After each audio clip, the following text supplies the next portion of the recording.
यह कहानी कुछ इस तरह है कि एक बार मगधराज जरासंध ने भगवान श्री कृष्ण को युद्ध के लिए ललकारा था, लेकिन वह सिर्फ अकेले नहीं बल्कि उसने श्री कृष्ण के खिलाफ युद्ध के लिए यवन देश के राजा काल्यवन को भी अपने साथ मिला लिया था। दरअसल काल्यवन को भगवान शंकर से ये वरदान मिला था कि न तो कोई चंद्रवंशी और न ही कोई सूर्यवंशी उसको युद्ध में हरा सकता है, उसे न तो कोई हथियार मार सकता है और न ही कोई अपने बल से हरा सकता है।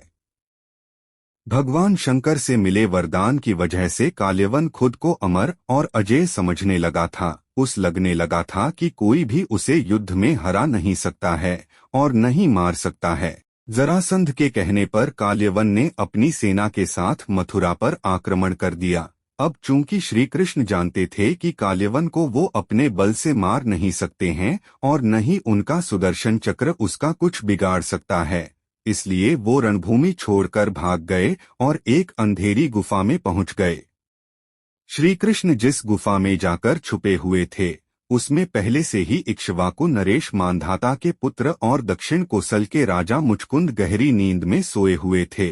दरअसल उन्होंने असुरों से युद्ध कर देवताओं को जीत दिलाई थी। लगातार कई दिनों तक युद्ध करने की वजह से वह थक गए थे, इसलिए भगवान इंद्र ने उनसे सोने का आग्रह किया और उन्हें एक वरदान भी दिया, जिसके मुताबिक जो कोई भी उन्हें नींद से जगाएगा वह जलकर भस्म हो जाएगा।